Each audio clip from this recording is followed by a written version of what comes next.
Hey guys, welcome back. I do want to apologize for the extra terrible audio quality more than normal. I got a few fans inches away from me on not very high because my dog, she's pretty sick here past couple of days and she keeps overheating and whatnot. So you'll probably hear these fans and she might wake up here and there and start panting real hard. So if you guys hear any extra noise, that's what that is. And I do apologize, but I can really do about it. But I really wanted to make another video. So yeah. Huh. Okay, that's cool. I didn't see that on my computer a second ago. Okay. Also, I have been watching the anime here lately. I haven't been watching the past couple of days because I actually forgot about it. But I'm over halfway through the first season of this, and yeah, and I have it from the anime's point of view. I am mispronouncing a few names, but not enough people watch this to really correct me, and not enough people watch this for me to correct myself this far in. I'm here at the last main game in the series, so I'm not gonna start correcting myself now. So, anyways, Akasako's training inside Dark Dojo filled with the smell of sweat and mold. The dojo was located in the middle of the downtown in a small building. It wasn't that big and they weren't that well equipped either. It certainly didn't look like a dojo where a person as skilled as Akasaka would train. There were certainly only 3 or 4 students there, including Akasaka, but this was a dojo he picked. To Akasaka, karate was certainly a weapon for crushing his enemies, but now he was seeking something further from it. To achieve his goal, a dojo with many young students having actual physical lessons wouldn't work. He had gone to so many different dojos, and this was the one he finally settled on.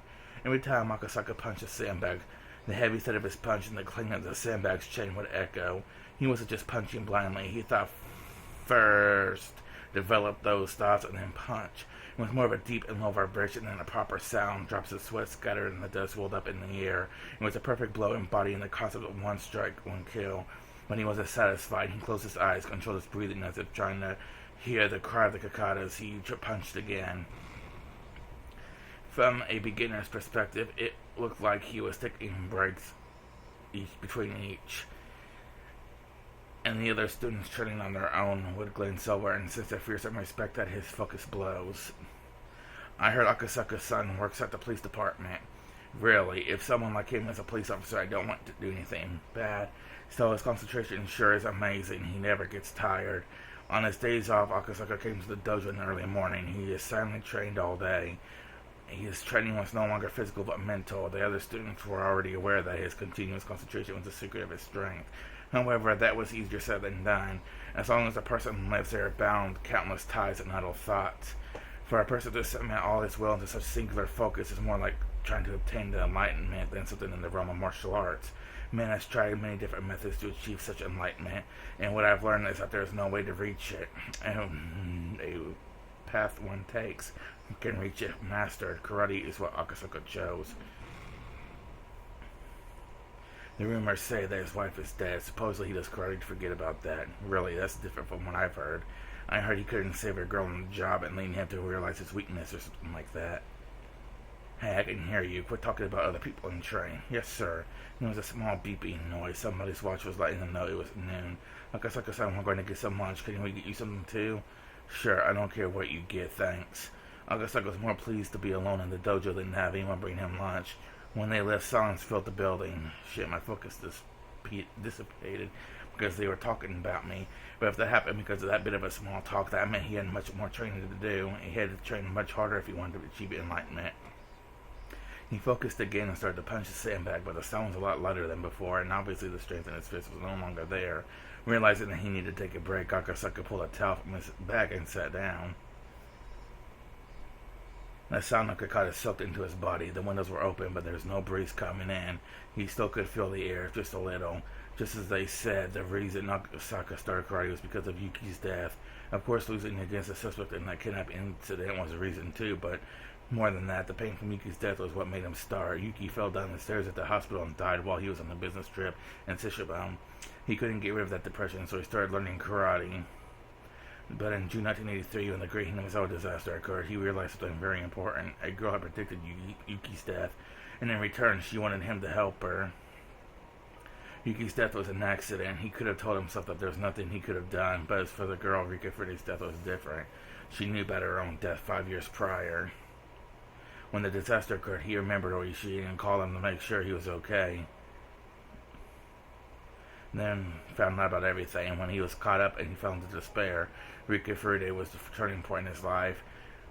If he believed that what she had predicted and knew something about it, Yuki would have had to fall down the stairs. He took the oath to serve the public as a police officer, yet he didn't even notice the plea for help from a little girl. He shoved aside a conspiracy surrounding her until it was too late. He had years to do something about it, but he didn't do anything, and she died. Visiting Mizawa for the kidnapping case of the minister's grandson was definitely the turning point in his life. If he had only listened to what the girl said, Yuki would never have died, and he would have been there to help Rika Furude. Those two things continued to haunt him. The investigation into the series of mysterious deaths in Himasawa that he heard about from Noishi was put in indefinite hiatus because of the disaster, but it was apparent to both of them that there was some conspiracy behind it all.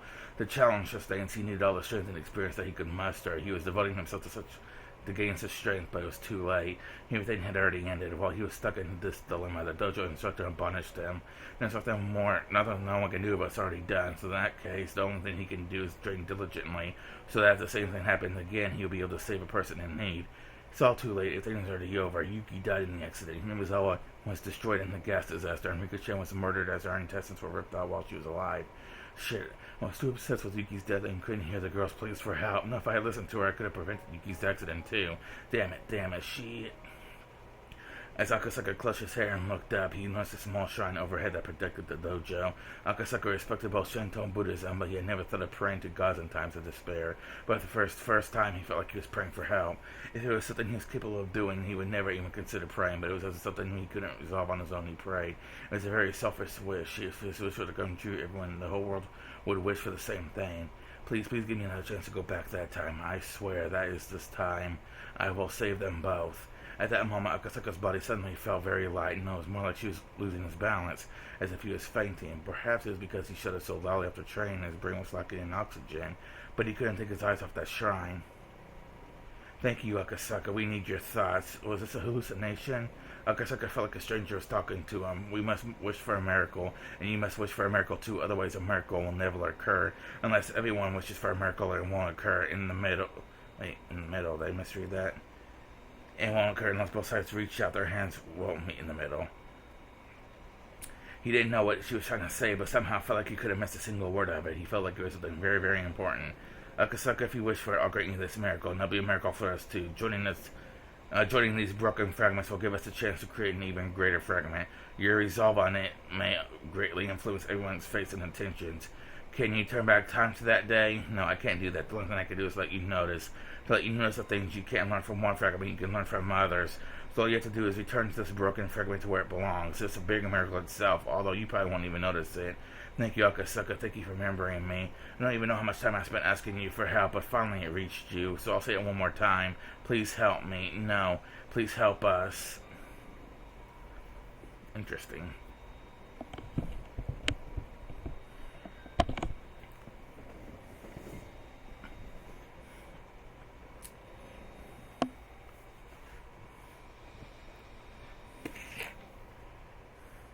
Alright, I might take a few minute break here. Well, did I do a fragment? Was that a fragment that I did and started? I don't know.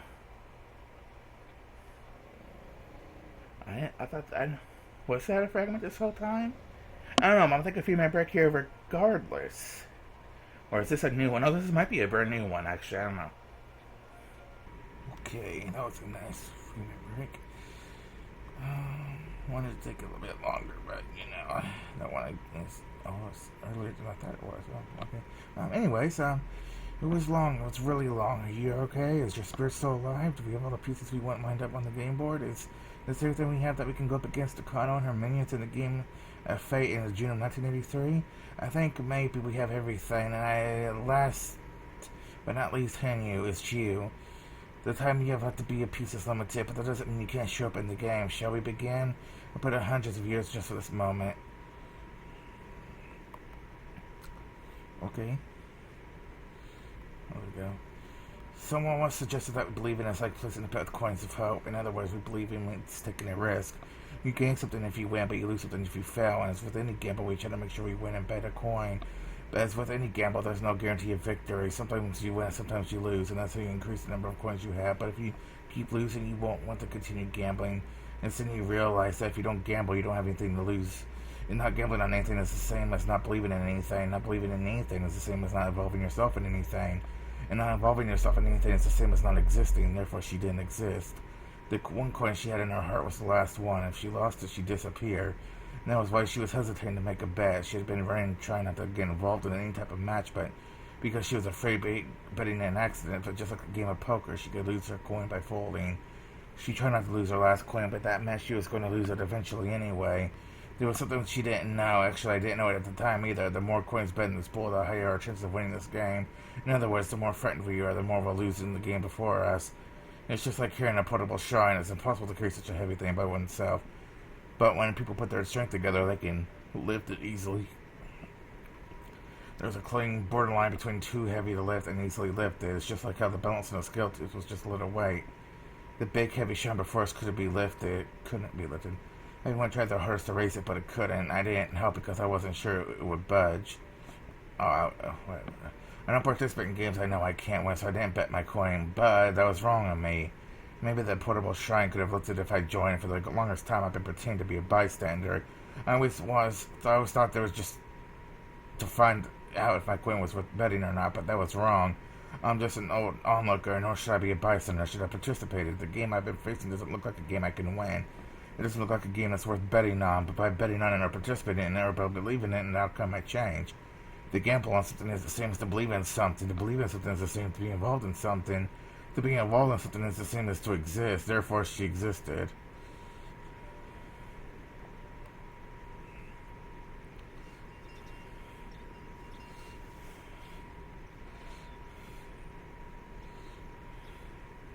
Okay, everyone, homeroom is starting. No more chit-chatting. Class rep, go ahead.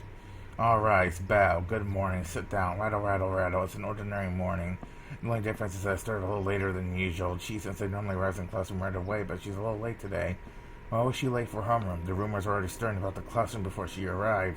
She says I gave a cue, and the girl peeked in the room timidly. Okay. And this is a new student, Hanyu Furide-san. She's going to be joining us starting today. Wow! The voices of welcome, delight, and surprise all mixed together and filled the classroom.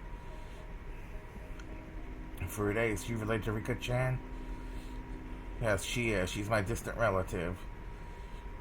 Well, that's quite a surprise even to me. I was uninformed that Rika had relatives. Hey, this old man didn't know either. Well, the three families are rather complicated. I wouldn't be surprised if I had distant relatives myself. But she sure does look related to Rika-chan. Oh, what a cutie. My classmates had gotten excited. The new girl looked rather intimidated by it all. Yeah, I don't think I've tried it yet, but... Oh, okay, it is a button, yeah. I usually, when new characters come along, I like to see what their old sprites looked like. And, man, those hands. That's kind of creepy. She's more like a shy woodland woodland animal hand. The exact type that Rina loves. Look, see, Rina is ready to swallow her whole. Okay, Hanyu-san, please introduce yourself. Settle down, everyone. Go ahead, Hanyu-san. She says I left the podium and encouraged Hanyu to take over. With even greater pressure, the silence left her standing there timidly for a little bit. Well, that's understandable. It's very nerve-wracking to watch, though. I'm Hanyu Furide. I'm Rika's relative. Meep. She's my relative. Please be nice to her. Rika-chan could tell that she's too nervous to introduce herself. She's right to break the silence. Pressuring her like that isn't fair, which is why I decided to make it more lively. You're called Furide, just like Rika-san, huh? Or Chan, huh? Now we have two Freddies in this class. Then how about we call her Hanyu-san? If we call her Furide-san, Rika might think we're addressing her, don't you think? We generally call each other by our first names here. She's one of us during today, so we should call her by her first name, too. Okay, it's decided. We'll call you Hanyu. I'm Mian Sunazaki, the class president. Call me Mian, okay? Oh, I am Satoko Hojo. Very pleased to meet you, Hanyu-san. I'm Daiki Tamita. My parents run a two-food shop. Please come by any time. Suguru Okamura. Please ask me if you don't know anything. Hello, let's be friends, okay? What grade are you in? Our classmates fell in love with each other to introduce themselves. Everyone tried to get her to remember their names so they could be friends. A friendly atmosphere swelled the room. I've only just transferred recently myself, but this is exactly how it was on my first day, too. I remember how nervous I was and how much I appreciated this as a result. I know more than anyone how nerve-wracking it is to be a new student. I should look after her. I agree, Walter. Help her blend into the class quickly. Right, you were a new student last year, huh? Were you nervous on your first day, too? Yep, me, Ch8, and the others were so nice to me that I got used to the class pretty quickly.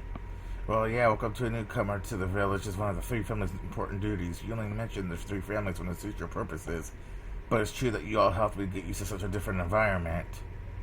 In that case, does that mean that it's your turn to look after her, Ki-chan? Yeah, I thought so too. Rena was a new student, but she looked after me when I got here, so it's my turn to look after the next new student. A new student always dramatically changed his atmosphere of a class, even my attitude has changed. We decided to gather around Henry during lunch break.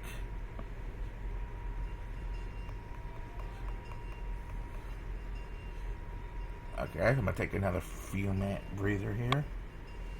Okay, that was very nice. Very good. Okay. Remember, you can only ask Henry one question each, okay? Why don't we get to know her better with some personal questions? Let's see who'll be the first to go. You're up. Who's up?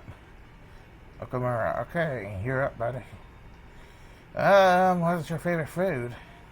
Oh, I like sweets. My favorite kind of cream puffs. Oh, that's wonderful. I love cream puffs too. That's a very good sweet shop in Okinawa. I'll take it there sometime. Okay, boys, y'all hear that? If you want the hen you like, you get her some cream puffs, okay? Not the cheap ones, so get her something expensive. Let's see who's next. If there's no one else, I'll ask her, what color are your underwear today? Oh, and we'll keep asking any questions. She looked all panicky again. I guess it's like a traditional ceremony for a new student. I remember that's exactly how my first day went. Neon has a Tokushima me, so it must be the same for them too.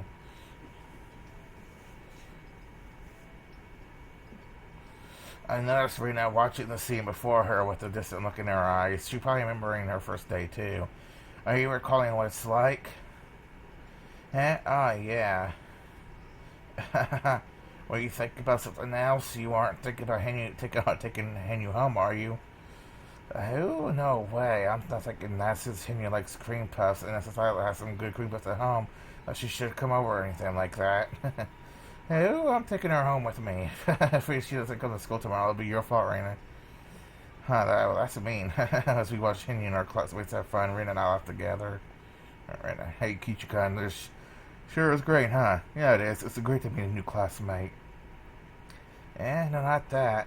I mean, I think I've seen her a few times before. And you maybe saw her when she and her family came to look at the area before they moved here.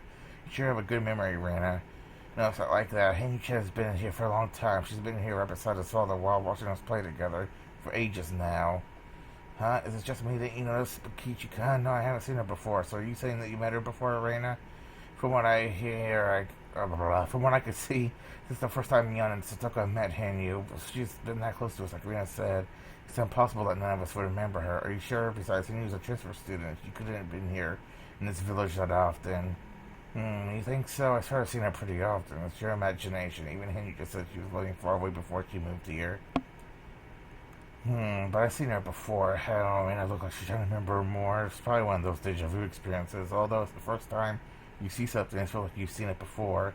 Oh well, just forget about it. She's here now, right? Yeah, you're right. Yeah, she always seems so eager to join us. I'm glad that she's one of us now. Rena smiled with tears in her eyes. When I looked over at her, Ricochet was wearing the same expression. It made no sense to me why those two looked that way.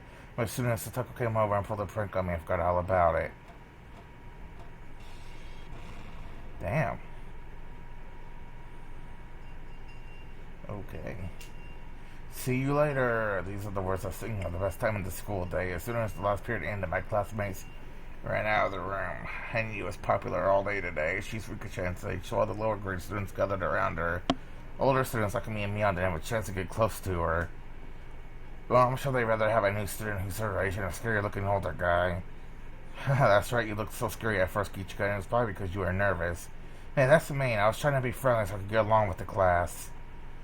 You are far from friendly. You stopped me upside the head on your first day, Kichi. I don't you recall? That's because of how I was treated on my very first day. There was a thumbtack on my seat, on my chair, and a frog on my desk. We heard a new student in the teacher's office, so we went to take a peek, and he saw you there. And you looked so nervous, Sasatoko must have thought she had to do something to help you relax. Oh, as you're older, I was being considerate, you see. That's impossible. Although that black-board eraser chap sure did help ease my tension. Satoko will be so pleased with herself, I tell her that, so I'll never admit it. Hanyu-chan must have gone home with everyone else. I'm sure she's still popular even after school. Still, your first day in school is always really exhausting. I'm sure she'll sleep very well at night. I'm quite sure, too. Okay, everyone, it's been a while since I've been busy with work quite a bit lately. It's time for a club meeting. I've been waiting for this. It's been so long that I've gotten rusty. Meep, I've been bored because I haven't rubbed the loser's head in a while. Oh, I won't lose. I won't be holding back just because it's been a while. You sure have been pent-up frustration, son. Great. That makes things even more interesting. Everyone's motivated, huh? You better watch out. I'm in top form today. Mion, you're going to wish you went to work instead. Mion's had to work quite a bit lately because her uncle's shop is on short staff, so we haven't done any club activities for a long while. For us, club activities are the main reason why we come to school. In a way, we live for these few hours after school. If there are no club activities, there's no point coming here at all. So it makes sense for us to be excited about getting to have a meeting again. I guess none of us will be satisfied in an ordinary game. What should we play? I looked into the club locker. I'm always curious about what's in that locker and how much of it there is. I swear there's more in there that can be realistically held. Just then we heard the door open. Oh, Hanyu-chan? Oh, hello. What are you doing here? Did you forget something? I thought she had already gone home. Did she forget her lunchbox or something? It's not that big a deal to forget a textbook, but you can't forget a lunchbox. Oh. Henry, what is it? Are you looking for something? Henry looked at us apologetically. What is it? Are we in the way? She kept staring at us timidly. Are we sitting in Henry's seat? No, that's not it. What is it, Henry-chan? Can we help you? Can we? Oh. We had to talk to her, but there was no communication to be had. Almost like trying to have a conversation with a stray cat. What is this? Henry was fixated on something. I followed her gaze and found Rika-chan. Henry's apologetic gaze was directed at Rika-chan. Meep. Oh. I won't say anything. If you want it, you need to say it yourself, Hanyu.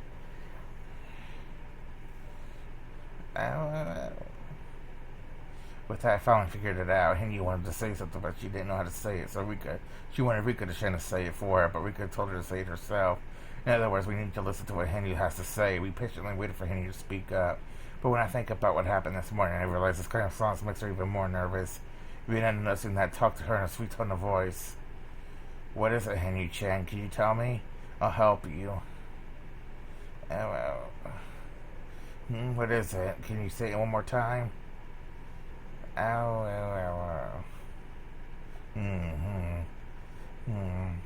Eh? Rena raised her voice. Well, that's what I might know too. What is it? Are you sure? What could it be? Please share it with us all. I want to join your club. Eh? And you said it loudly as if to shake off her embarrassment. Now that's a surprise. Where did you hear about us? I want to join your club. Very good. You did a great job. Clap, clap. Rika-chan must have noticed that Henry wanted to join the club all along. Neil folded her arms with a smile, stared at Henry as if appraising her. Needless to say, Henry was intimidated. You're awfully reckless jumping into mortal peril by choice, but our club isn't just any old club. Only a select few are allowed to join, and that's only after passing a gruesome trial. Just because you want to join doesn't mean you can, you know? Look, Hanyu-chan, Mi-chan's club might look fun, but, you know, it's not easy. I already know that. You have to win, otherwise you don't know what might happen. Are you sure you're aware of that? I won't lose. Besides, Henry's fault once it was on her mind. I sounded like a big thing to say for her, so it had much deeper meaning. I used to hate to lose, so I always ran away from every game, but running away is even worse than losing. I can win only if I continue to fight despite the pain of failure. That's something I've learned. Hanyu. With me, I realized that although she looks timid, Hanyu's actually very courageous and she grinned. She looks like she's grown fond of her. Well, well, she's got guts. How about it, Miana? Why don't we let her try, huh? Let her take the entrance exam. Usually it takes more than a few weeks to determine if one is even qualified to take the exam. Yet she wants to take her first day. Oops. Why is it not going? There we go. What should we do? Miana pretended to be stubborn, but in reality, she was simply playing with her. If she actually didn't want her to join, she would have refused her right away. Of course, if Hanyu was bothered by this kind of intimidation, she wouldn't be able to survive in this club. Just like Reina Satoko said, our club is relentless. Winning should be your ultimate goal. Always aim for the first place, and if you come in last, you'll wish you'd never been born. I'll do my best. The punishment for losing is actually kind of fun, too. And you've been watching us the whole time, huh? You've been wanting to join for the longest time, huh? I got the feeling that Reina just mumbled something like that. Come on, man, let her try. I got in by going through that, too, you know. Quite true. Let's see what Hanyu's son is made of. Have fun, Hanyu. I won't hold back, okay? I won't hold back either. I'll only give you my best, Hanyu. Well. Very well, Hanyu, Freddy, you're on. You're allowed to take the entrance exam. Okay, then, we'll have to choose a game that Hanyu knows how to play. What will be good? Oh, what about this? Miana threw a deck of cards onto the desk. Does this mean we'll play a game that everyone knows? How about Old Maid? Oh, that's fine. Here she goes. This is exactly what I did when I went to the choose exam. This is the Mark Tile deck. Oh, that's a very enthusiastic response. However, our club's version of Old Maid is a little different, you know? Most of the cards have scratches on the back, so by memorizing the scratches, you can tell what card it is. In other words, the more you play this game, the better you're at it. It's simply a way of being mean to newcomers.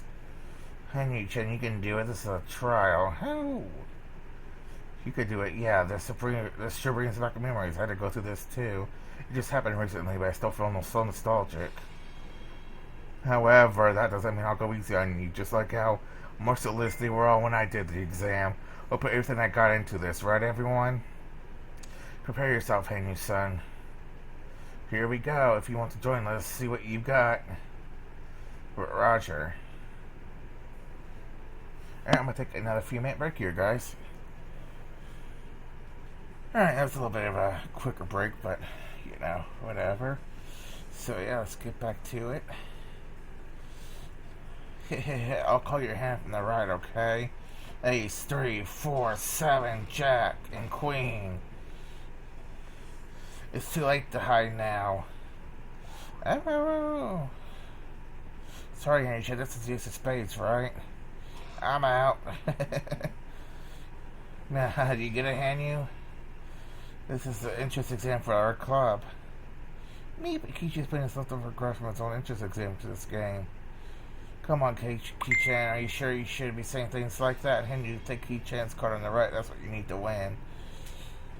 Oh, I'm done. What? That's not fair. Okay, I'm dead serious now. How'd you dare you make me mad? Hanyu, do you want to go home on a leash wearing shorts with a tail on them on your first day? My, I think you would look better than them, Kichi-san. Hanyu, yes, I'm going to take him home with me. I'll make him do that punishment. That's a great idea. I'm in too. Hey, you guys, what are you picking on me? Alright, fine then. I want to make all of you do it.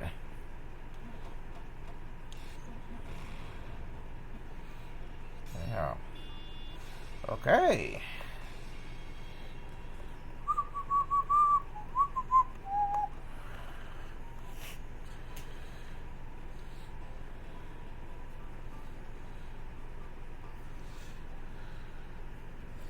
I just came back from a break, so that would have been a good stopping point for one, but no. Okay, this is the banquet section. Can you hear me? One more speech, and then we'll have to move on to toast. Are you ready? This is the back end. We're ready, and we can't hear anything from inside, so please give us a cue when the speech is finishing up. 10 bottles per table, okay? Make sure you serve your table smoothly. Waiters and bow ties got bottles of beer ready for a toast. There are several dozen tables with white tablecloths on them in the banquet room. Approximately 8 people are sitting at each table, so there are at least a few hundred people there. The banquet room is teeming with excitement. There are many plates of different kinds of food on each table. A sushi plate, a sashimi platter, a fruit platter, and along the wall there are cooks ready to serve fresh sashimi. All the guests appear to be well-mannered gentlemen. Obviously, there are notable people from different fields. The huge and beautiful chandelier above them clearly tells us that this hotel has a status good enough for the famous people. Okay.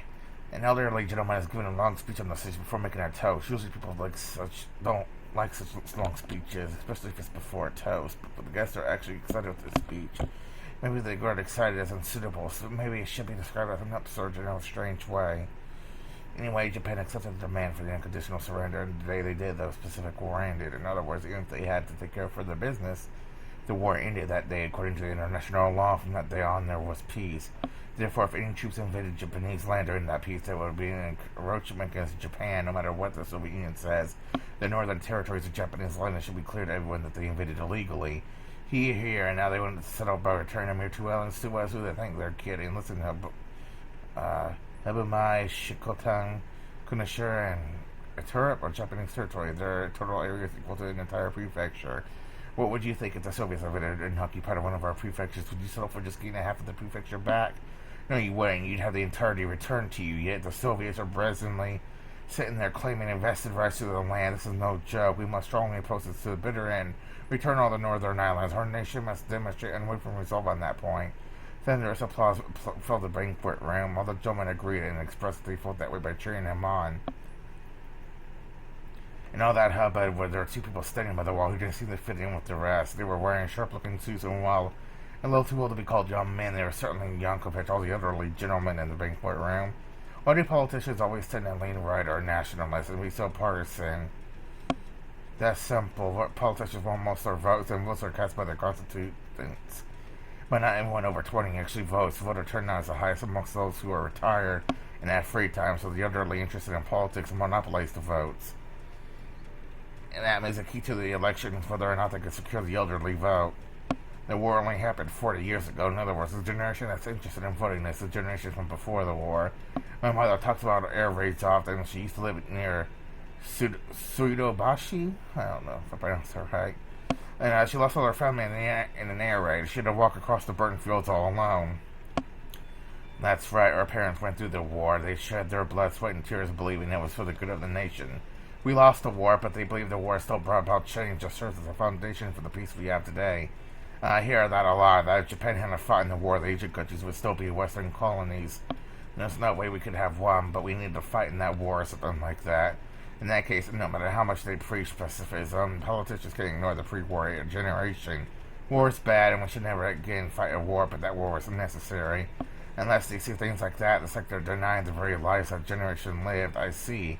Politicians have to work hard to earn votes. However, it would be one thing if they were truly proclaiming their own beliefs, but many of them are simply saying that to get elected. As long as there are politicians trying to win over the remains of the pre-war generation, this country's post-war era will never end. That's how the ghost of the war will pass into the next generation and keep things the same for the next millennium. They'll just keep repeating that war. It was justified yet regrettable every time an election takes place. When will our country ever be free from that cycle? It's simple. Young people need to vote. Don't be fooled by war stories. Vote for those actually pushing policies, realistic policies, that is. Oh yeah, there are a few people who talk about pretty unrealistic things. Akasaka-san is that the F table? Oh, there she is. Let's go. The speech had ended, and the elderly gentlemen were giving the men on the stage a standing ovation. The 2 men walked through the crowd and approached an old lady in a kimono. Yes, it would be me, but who are you? I made an appointment with you on the phone yesterday. I'm Akasaka. Oh, wait, it went black. What happened? Okay. I need to take a few minute break here, guys. I'm catch my breath a little. Alright, I should be good for a few more minutes. My husband worked so hard for this country. Even so, madam, I understand what you're going through. This wasn't really anything out of the ordinary. Nobody could remember if there had been a donation or not, so a handful of politicians were questioned. As a result, someone came up with a scheme to blame a sick, elderly man who had already retired with only a short time to live anyway. He was the perfect fit for them. The elderly man had already been sick in bed, and the shock of his friends betraying him had taken away his will to live. The only thing his wife could do was simply watch him suffer. She kept crying while telling the men about her husband's achievements. If your husband is in fact innocent, just rule accordingly. Don't worry, all false accusations will be cleared. I already know that because he's innocent, but he won't live to see the verdict. He worked so hard for this country, and this is what he gets in return at the end. How can he rest in peace? I guess I know that and try to find the right words to say to where his colleague very much do a pile of paperwork behind him.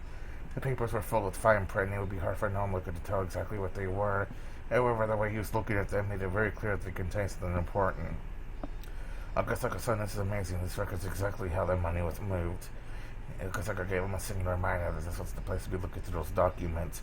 Madame, there isn't any more paperwork, is there? No, that was the one thing in this safe. Please, use it to get back at those ingracious bastards. Master, there's so much for them, and yet they...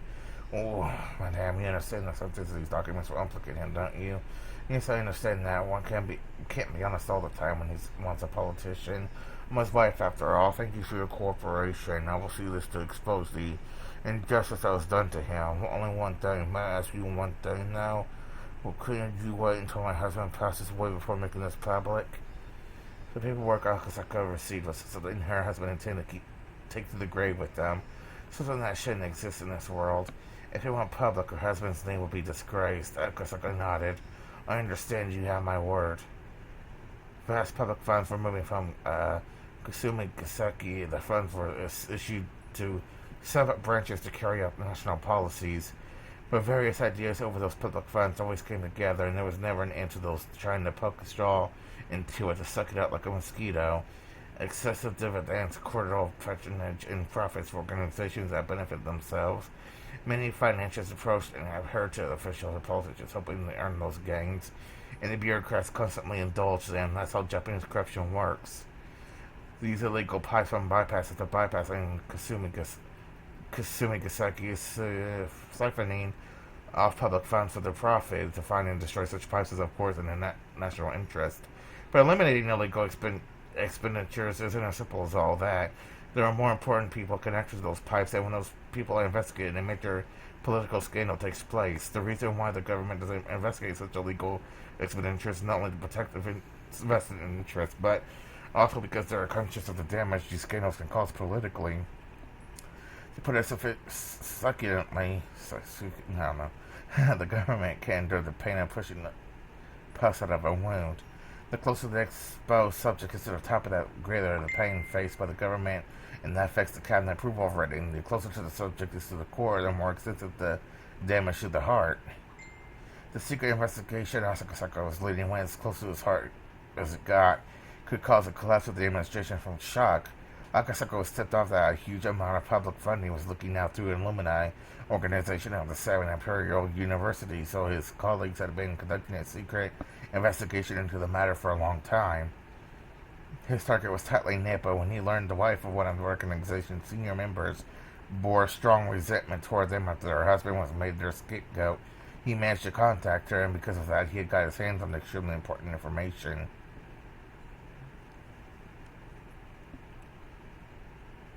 Good work, everyone. We almost gathered enough proof. What Akasaka brought us is particularly shocking. You must have worked hard to get it. Great work.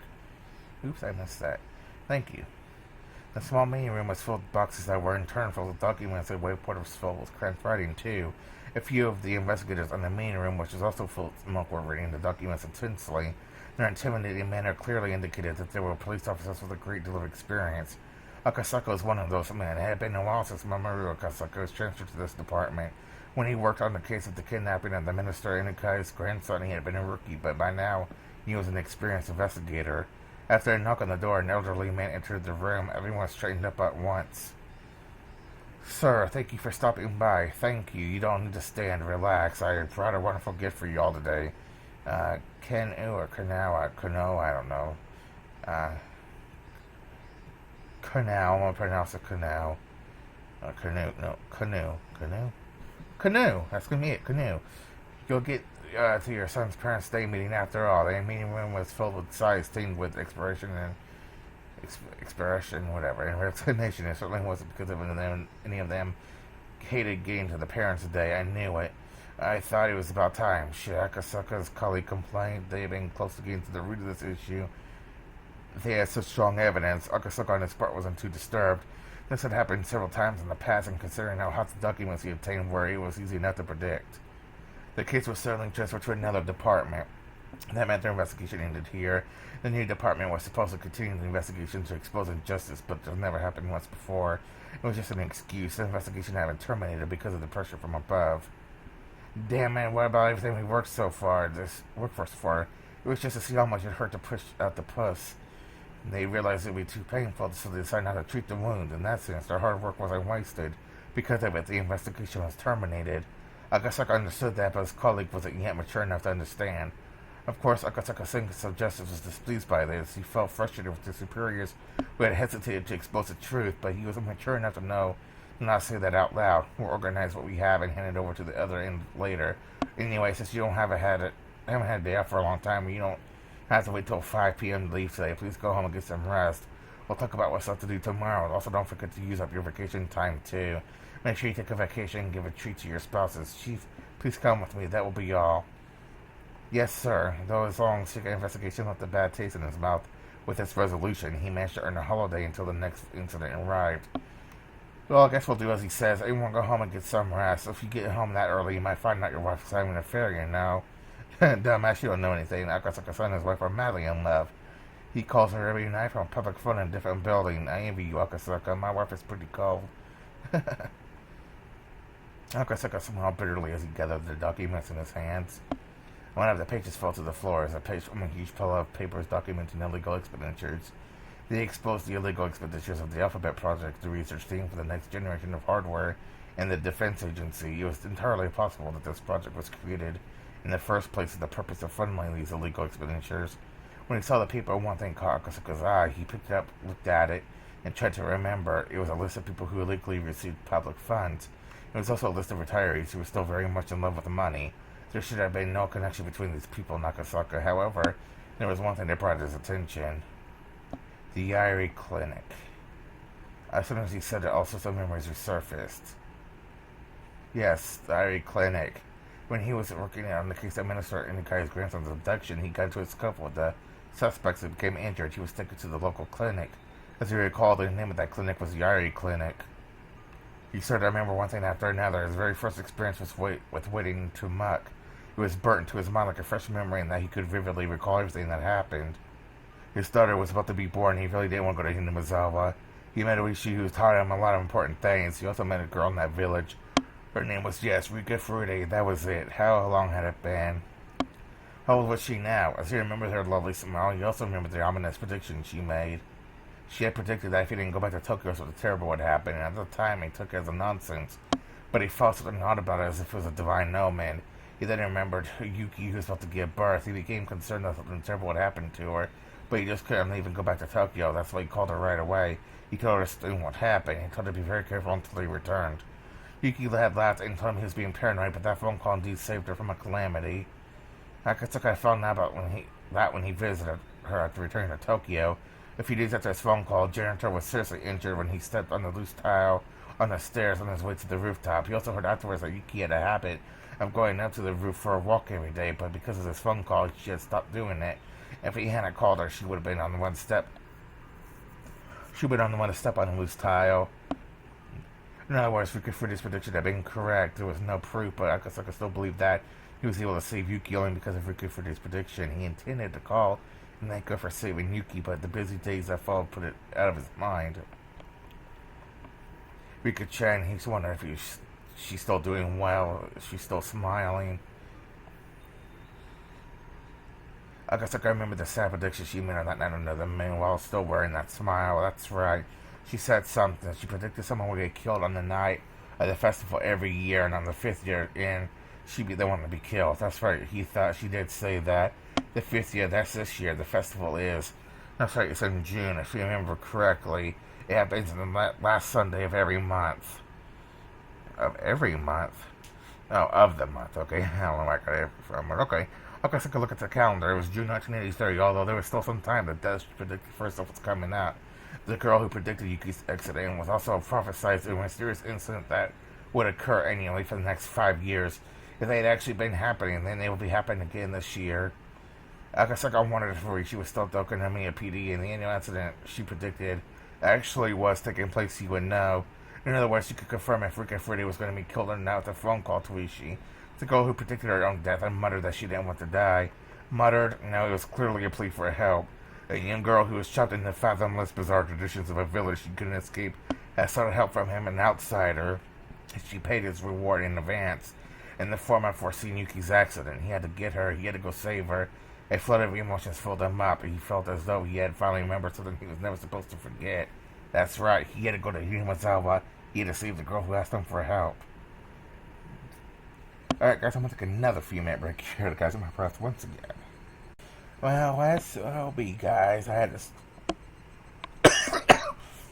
had to dig up my old video program editor because I accidentally hit the button that I have preset to stop recording. So, yeah, great. That's going to take even super long to upload this video. Normally the videos only take a few minutes to upload. But now this program editor is probably going to take like an hour to do now. Oh well. Hello, welcome to Mia PD. Hello, is this a Wishi still working in your investigation department? Is he May? If he is, may I talk with him, please? Excuse me, May, who I asked calling? Could you tell Miss Akasaka from the police headquarters? She was a very lovely person. If he had been old even back then, maybe he'd already transferred somewhere else, or maybe he'd been retired. But if he was still there, he'd be happy to hear from Akasaka. He sure had a unique laugh. Oishi-san, there's a phone call for you. Someone from the police headquarters in Tokyo. Tokyo? Who could that be? Hello, this is Oishi. What? My, oh my, how have you been? Wow, this is... Oh, just an extra minute. I could have had it. Just took a break here. Oh well.